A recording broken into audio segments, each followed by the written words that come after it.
My name is Stephanie Thum, and I work for a small government agency in Washington, D.C.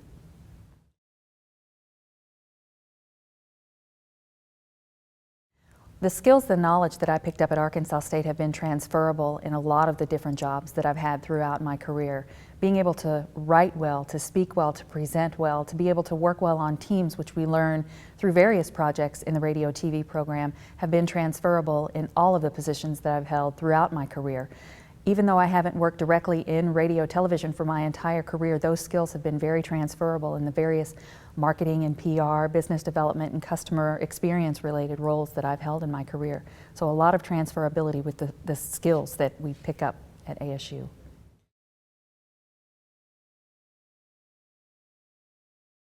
That's a really good question. That is a really, really good question.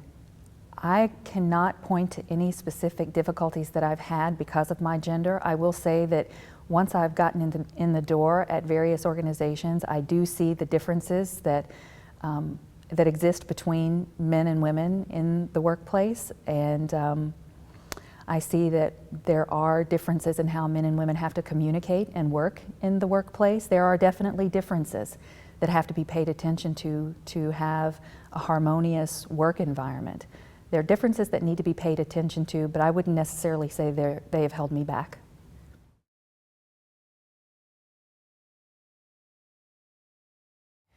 I look at it more as an integration of life, because there is a work-life balance to be had, but work isn't necessarily on one side with life on the other, but they integrate along the way. Heavy levels of communication with myself and my spouse and our son. Lots of organization. My iPhone is like the equivalent of my beating heart. I stay organized on my iPhone, and I'm trying to keep my head up and just keep up with everything. And I understand that that's a challenge for a lot of people, and me included. I know that I'm not the only one, but it's a matter of communicating well and trying to stay organized and realizing you probably will make some mistakes along the way, just getting back up and continuing along after that.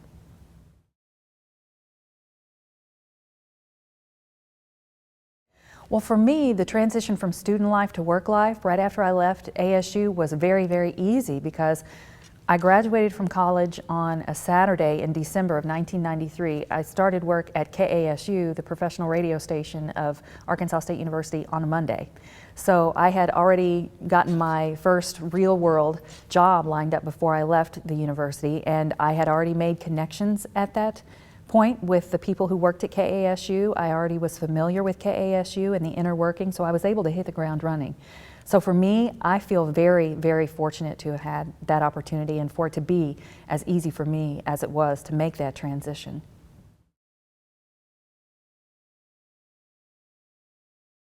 My field is customer experience, and so many of the skills and knowledge, so much of the skills and knowledge that we pick up in these communication-related classes is transferable.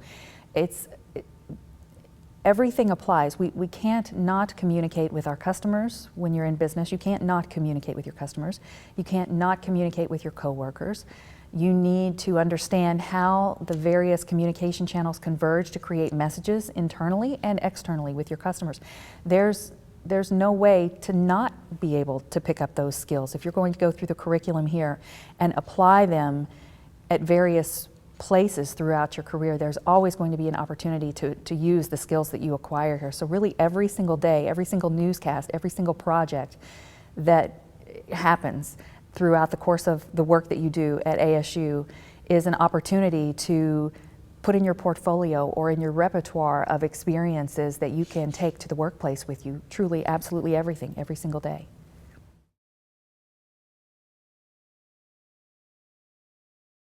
Oh my heavens, you absolutely need to keep up with your portfolio before you leave school, because you really are going to need to start cultivating opportunities and cultivating a network before you leave school so that you will be ready when you leave school to go to work. I don't really know of a lot of people that want a gap in between school and work, so you absolutely have to have that ready.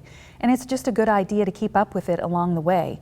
As you complete projects, put them in your portfolio or on a website or a blog or perhaps your Twitter page, some way to archive those. Archive that work and make sure that you have it ready. And the importance of that is, potential employers want to see what you can do. They want to see it, they want to know it, and they want to take a look at the outcome of your work and understand What you did in, say, a group project that you might present is totally okay to present group projects in a portfolio.